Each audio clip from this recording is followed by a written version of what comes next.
Hello everyone, Greg here. Hope you all are doing very well. I have a product review for you today, that being Spectrasonics Omnisphere, the quote-unquote flagship synth and power synth of Spectrasonics. I've had Omnisphere for 3 months now, which I felt is enough time for me to use it, to play with it, and gain an appreciation for the major features this synth offers given the price you pay. I've also felt I have enough information now to review the synth itself, hence the video. This product review is going to cover the major features of Omnisphere as well as a few minor ones. I'm going to be showing you a couple of the sounds to show you the variety within the library, and at the end I'm going to give my verdict on the synth itself. To potential buyers of Omnisphere, I hope this serves you well, especially because Omnisphere is not an insignificant purchase, speaking from a financial perspective. So with that all being said, let's get started. I already have Omnisphere instantiated, as seen in my screen here. What you see anytime you first instantiate Omnisphere is this big circular window, which is the orb. This was introduced in Omnisphere 1.5. I am going to show what it can do, but for the time being, I'm going to go into the edit window. This is where you're going to be spending a lot of your time in Omnisphere because it allows you to change your sound and affect it in multiple ways, which I'm going to show very shortly. What's even more important than this is the patch browser, which is where all of Omnisphere's sounds are stored. This can be accessed in the black window here at the top. Once I click it, I will go straight to the patch browser. To those that don't know, Omnisphere is probably one of the biggest synths on the market in terms of size. Its library is about 50 gigabytes on your hard drive, and it ships with 8,000 plus sounds, all of which sound excellent. And it's very varied. You're never going to run out of sounds, and really, I would say it's more sound than anybody can use in a lifetime. The patches include, but are not limited to, vintage synths such as Prophets, Junos, and Jupiters, drain pipes, garden hoses, electricity, light bulb filaments, singing bowls, steel drums, bells, guitars, children's toys, drying racks, and even choirs. The list goes on and on about what this synth has, and I only have time in this video to show you a few sounds out of the thousands in this library. What's great about this patch browser as well is many times with synths you end up having the problem of being overwhelmed with too many choices. Omnisphere makes this very easy. For example, in this search bar, if I want guitar sounds, I just type in guitars, and Omnisphere instantly filters all sounds out based on if they're a guitar or not. So right now, with all the sounds that are being displayed in the right-hand side, I'm not scrolling through 8,000 sounds. I'm only scrolling through guitar sounds. They have unusual names, as many of the patches do, but they're all guitar patches. So if I'm looking for any guitar patch in particular, I would just type that in, and I'd be good to go. One of the guitar patches I want to show you is Glorious Guitars. Absolutely love it, and this is what it sounds like.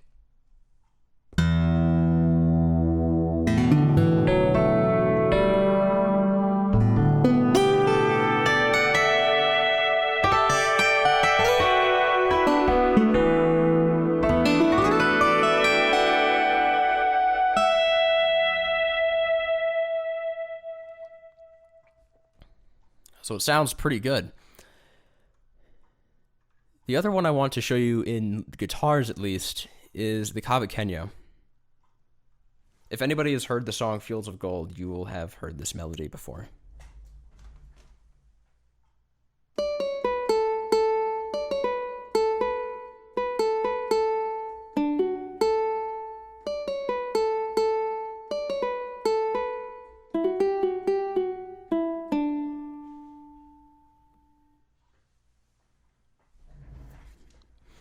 Again, it is a guitar sound, but it's a little different. It's a little bit drier. You can actually hear the pluck of the guitar string a little bit more.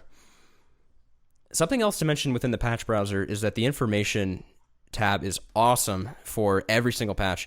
For all 8,000 patches, they included information about where it was first included, where they got it from, and really any information you could possibly want about every single patch. The example with this is that it talks about it's from Brazil and it's authentic samba roots and why it's so important there. It'll also tell you where it was first introduced and the complexity of it, the type of sound it is. It's information overload, but it actually does serve you well if you're actually looking for that sort of thing, or if you're looking for a very specific sound. So the ease of use of that is excellent, especially being able to search and filter from that. Another sound I'd like to show you, once I close this,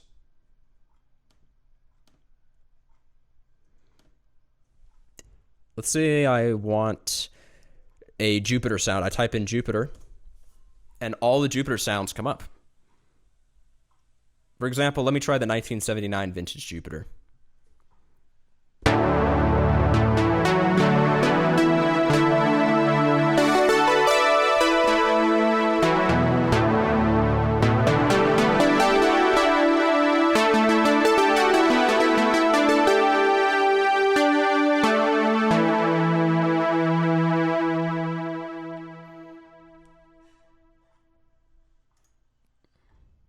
Again, I cannot emphasize how awesome it is to be able to search like that, especially when you're caught in the moment or trying to write a track. Being able to search quickly for the sound you want is pretty integral, so you're never going to be scrolling through huge libraries. And Omnisphere does a very good job of doing this and making sure you're not overwhelmed by the amount of choices you do have. Furthermore, I want to show the choir patch. Again, I'll search choir, and all choir patches come up. I want to show choir full vibrato heavy for a few reasons, one of which is I saw Jordan Rudess demo this in a video many years ago. In addition to that, this was one of the very first patches I ever heard from Omnisphere, and it's personally one of my personal favorites. This is the chord progression from Macklemore's Can't Hold Us. I've done this before, but I feel it actually serves the purpose with the choir patch very well.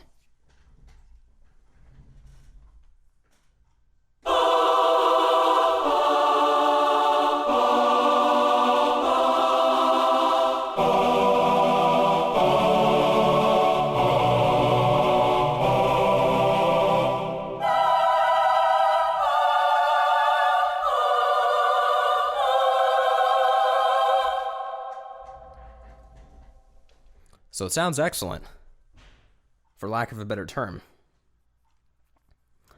Next, what I want to showcase is the granular synthesis features, but first I want to load up another patch. I'll search guitars again.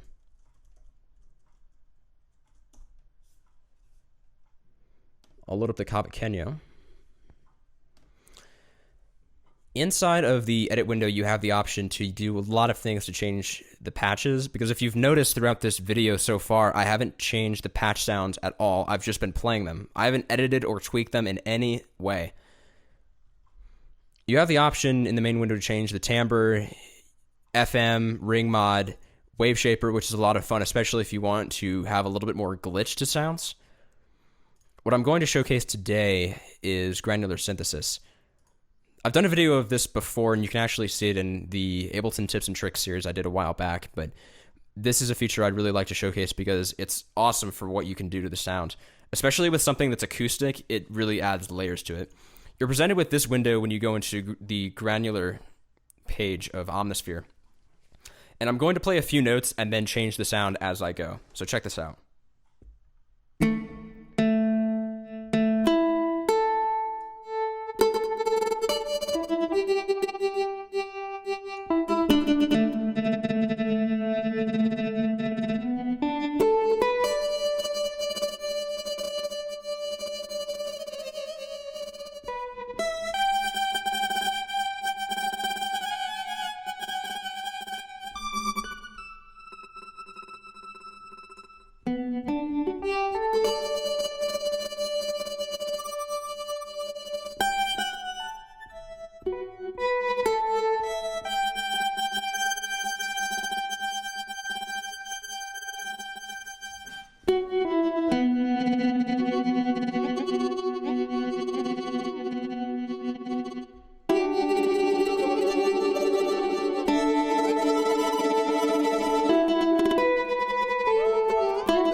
And all of that comes from this one sound.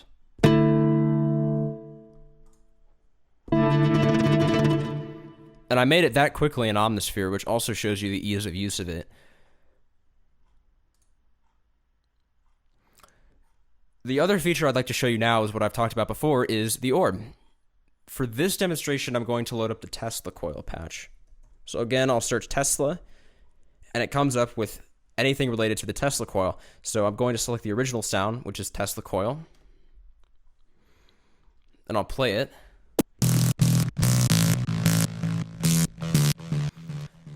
That's actually real electricity you're hearing. The story behind that is they actually took a Roland Jupiter and connected it to a custom-built 20,000 volt Tesla coil, and then they ran the current through it, which generates the sound.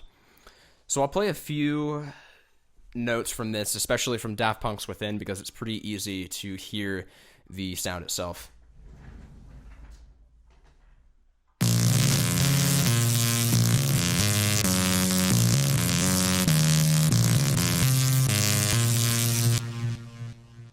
If I turn the mod wheel up, you get this sound, and you rock it up a bit.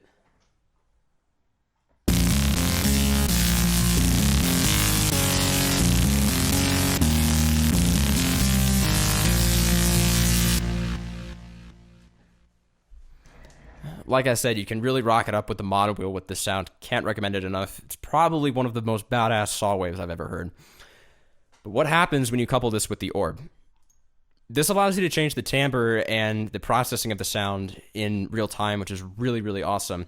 In addition, if you don't like what the sound is doing, you can hit this button over here called Dice, and it's going to change the sound in real time. It instantiates a whole new rack of effects and allows you to still keep the groove of your sound, but it also, for whatever reason, it just changes it in a way that you're really going to like. Hopefully. What I'm first going to do is turn the arpeggiator on, and I'm going to play a few notes and start showing you what the orb can do.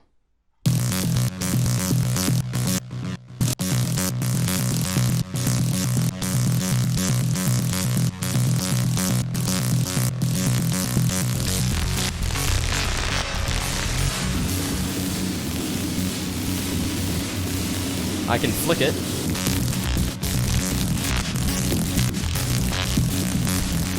Or make it go slow.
So that gives you a pretty big taste of what the orb can do.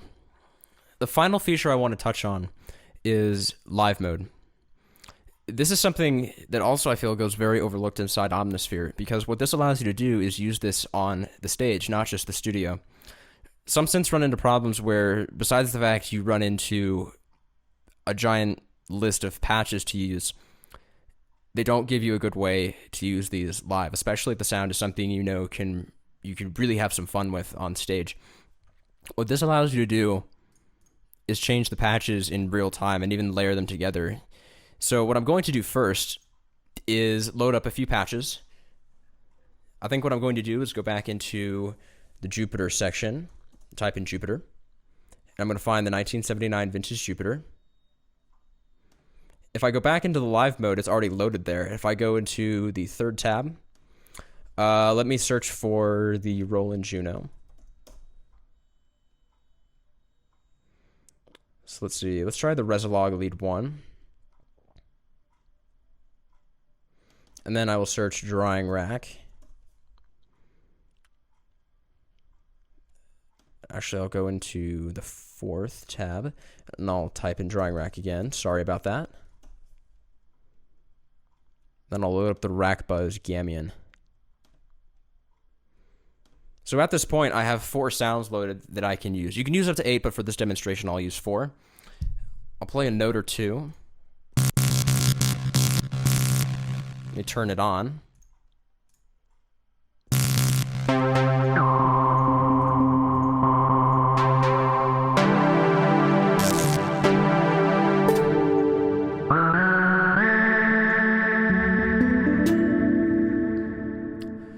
Also notice when I'm changing the sound that it doesn't switch immediately. It actually waits for me to press the notes again for the sound to actually come in. So watch, if I press C, for example, it plays that note, but if I keep playing it and switch, it keeps playing the original sound, but allows the second sound I'm switching to come in, which is a really nice feature versus shifting immediately and making it sound very awkward, especially during a live performance. That will definitely plan to make sure that it doesn't sound weird in any way. One thing I will mention with the drying rack is this is another sound that's very unique to Omnisphere, because yes, it is a drying rack that was recorded with a violin bow being run along it. This is what it sounds. This is the original sound, at least. I can play it like so.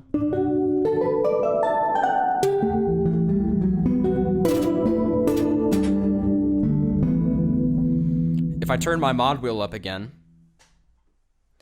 this is the sound it elicits.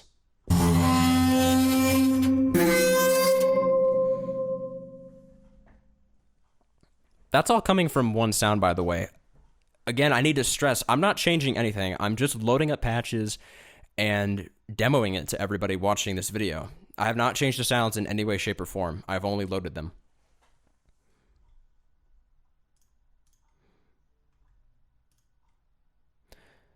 So that concludes the video review. My personal verdict of this synth is it's absolutely out of this world amazing.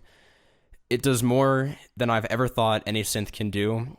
The fact that I have 8,000 sounds at my disposal at any time on my hard drive is ridiculous to think about, and it gives you so much choice, but allows you to filter based on your needs for the piece of music you're working on. In addition, everybody that wants to use this can. It's not just limited to the professionals.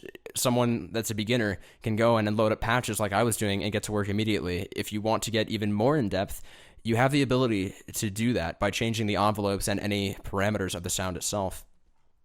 What I'm trying to say is I really can't recommend this highly enough. If you have one synth to buy, pay the price and buy Omnisphere. You will absolutely love it. You will not be disappointed. I can guarantee you that. And I can also give you a word of warning that it's highly addictive, because once you start with it, you're never going to want to stop working with it. Absolutely amazing, and Spectrasonics should be applauded for what they did. Absolutely amazing, and I look forward to continue using it for many, many years. That concludes this video. Take care, and thank you so much for watching.